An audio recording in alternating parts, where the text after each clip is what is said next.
Hi, I'm Stefan Sciaraffa, an assistant professor with the Department of Philosophy at McMaster University. I'd like to welcome you to the fall 2002 version of Advanced Ethics 3CC3. What I want to do now is I want to do a couple of things.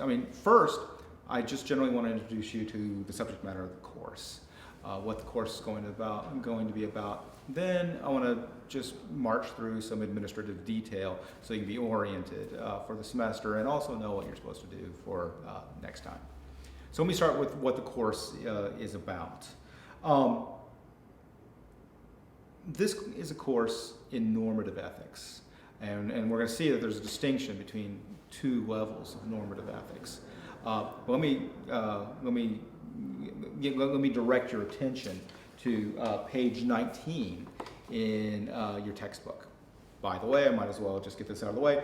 The textbook for the course, one of the main textbooks, we have two, is Moral Theory by Mark Timmons. It should be in the bookstore now. There's another textbook called Three Methods of Ethics, edited by Marcia Barron, and it's on its way. It's not there yet. It should be there in 3 or 4 weeks. I would also advise you to look to one of the various online sellers of books like Amazon or Barnes & Noble or what have you, because you can actually buy the book, actually both of these books, used there, and I think it's a little cheaper than the bookstore.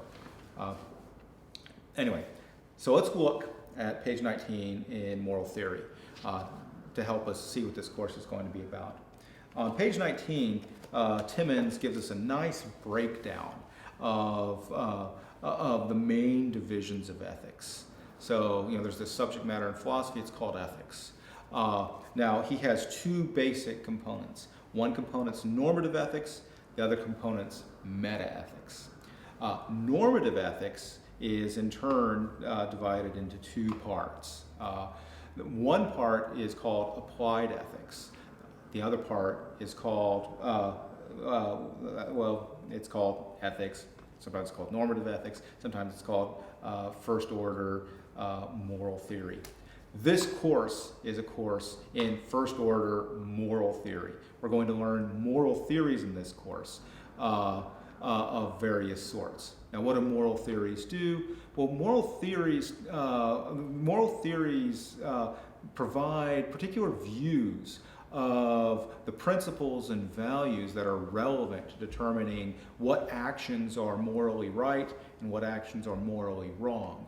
Or another way of looking at things, moral theories tell us what values and principles are relevant to determining what sorts of persons we should be if we're going to be a moral person. Now, someone might think that, well, to be a moral person is just to act in a moral way. So, just telling us what the right moral actions are is all we need to do to tell us what what's needed to be a moral person. But not all moral theories actually agree about this. Some moral theories think, no, there's something different than merely acting in the right way. Perhaps you have to have the right attitudes or right emotions. A moral person has certain kinds of moral emotions and has certain moral responses that might not register as actions. So we can pull apart these two things. Anyway, generally speaking, just to summarize, moral theory are theories about the values and principles that determine whether certain actions are morally right or morally wrong, or whether certain ways of being are morally praiseworthy or morally blameworthy. Okay, that's basically what the course is about. Now, this isn't a course in applied ethics, the other division of normative ethics. Applied ethics takes these moral theories and applies them to particular problems. For example, applied ethics will address questions about whether abortion is morally permitted and under what circumstances. Is euthanasia permitted? Is lying okay, morally okay, and under what circumstances? These are particular questions in applied ethics. This class focuses at a slightly higher level of abstraction. We're learning the moral theories that could then, the different views about the correct moral theories that then help us answer these questions in applied ethics. Now, Metaethics, the other division that you can see on page 19, is at yet a higher level of abstraction. And metaethics has to do with the meaning of moral statements, and it has to do with the metaphysics of moral discourse. And what I mean by metaphysics of moral discourse, to help you give you an idea what that might be about, some people say things like, well, there's moral facts. And one question that might arise is, well, what is a moral fact exactly? What makes something a moral fact? And in what ways, if any, are moral facts distinguished from other kinds of run-of-the-mill facts, such as, I don't know, Stefan Sciaraffa, the professor of, the assistant professor at McMaster University, is sitting in this chair right now. That's a kind of fact. How is that different, or is it different at all, really, fundamentally from a moral fact? So metaethics is about, the meaning of moral statements and the nature of moral facts, whether there are moral facts, and if they are, what is their nature? Okay, this course isn't going to be primarily about about metaethics, but as we'll see, it's hard to ask these questions about moral theory without occasionally asking yet these more abstract questions at the level of metaethics. The focus of the course is going to be at the level of applied ethics. At the level of first order normative ethics. All right. So what particular moral theories are we going to study? We're actually going to look at a broad range of moral theories, as you can see if you look at our syllabus. If you look at the syllabus, you can look at the various weeks' readings, and every couple of weeks, every 2 weeks or so, we deal with one particular moral theory. The first moral theory we're going to look at is divine command theory. Then we're going to look at relativism. Then we're going to look at natural law theory. Then classical utilitarianism and contemporary utilitarianism. Then we're going to look at Kant's moral theory. Then we're going to look at virtue ethics.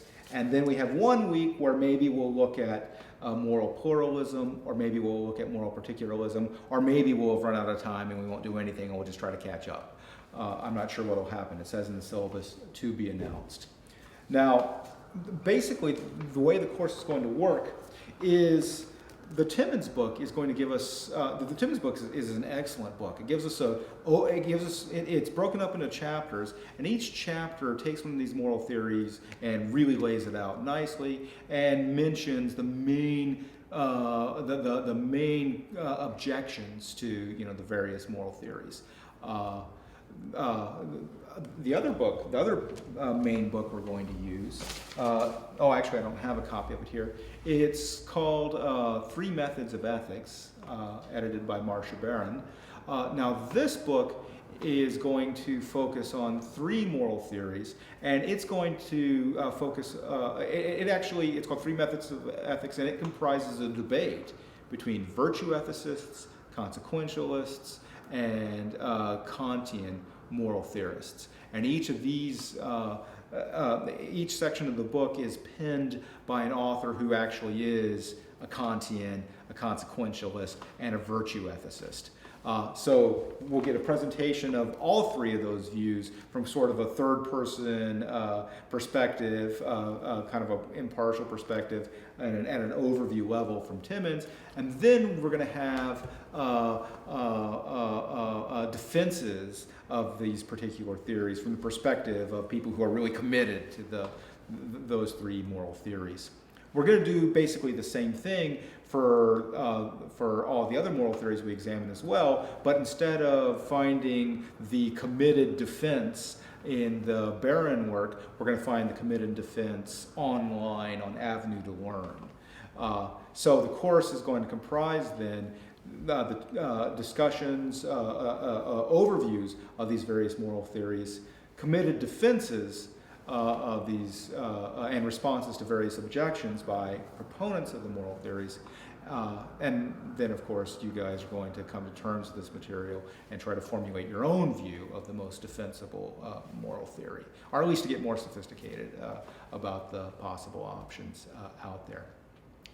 Let me say a few words about assignments, and then I'll let you guys go, or let you guys get back to playing Halo or whatever it is you were doing before you watched this online.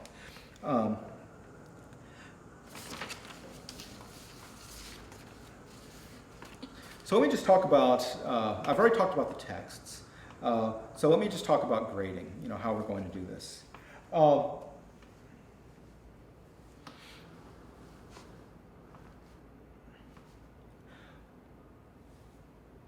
The first component, well, first let me talk about attendance.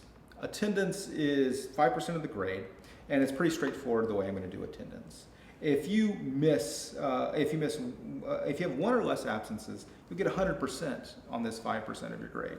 If you have 2 absences, you get 80%.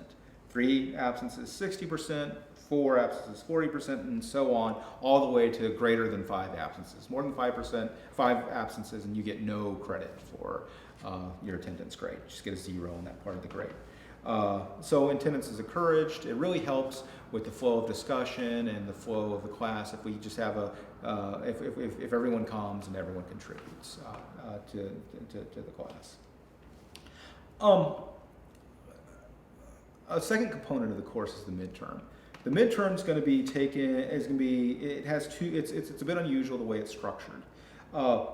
A portion of the midterm will be written in class on October 18th. The remainder will be a take-home that will be available after the in-class portion, and it'll be due on midnight of October 22nd via Avenue to Learn.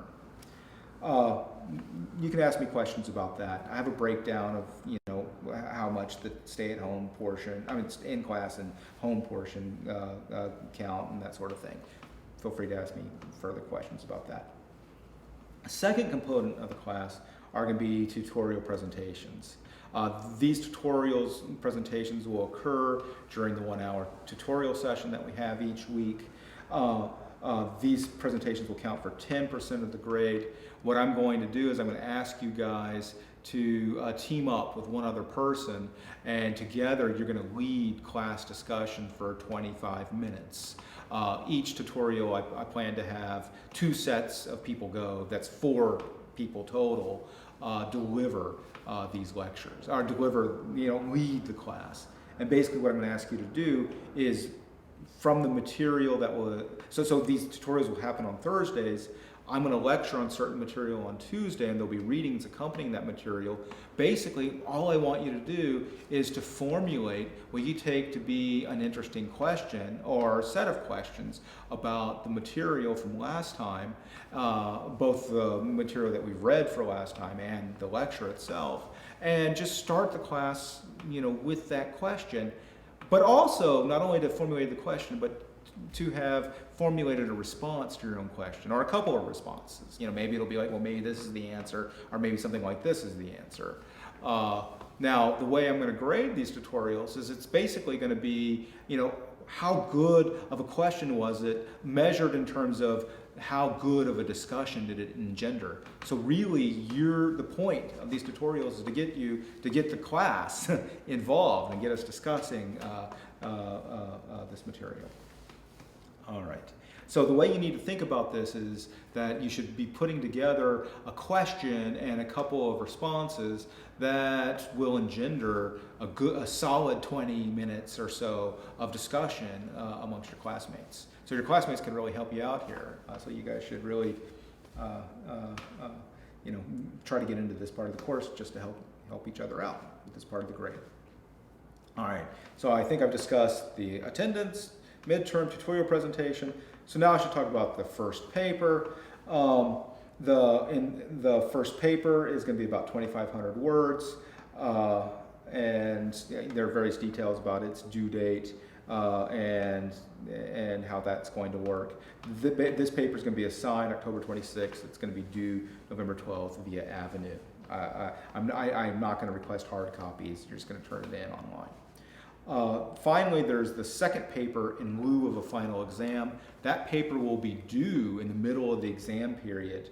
It's going to be assigned November 22nd. It's going to be due midnight, December 16th via Avenue. As the semester goes on, I'll tell you more about how these papers are going to work. I'm going to give you topics with specific questions, and I'm going to give you a variety of topics that you'll be able to choose for each of these papers. Okay, that's all I've got. I invite you to read the rest of the syllabus, particularly the stuff that has to do with academic dishonesty, to know what your responsibilities and rights are with regard to that stuff. And I invite you to kind of just go over the course readings, just so you get an idea of what's going on, and just go over the whole thing and see if you have any questions for me next week when I am back live and in person. All right, thanks much. See you next time.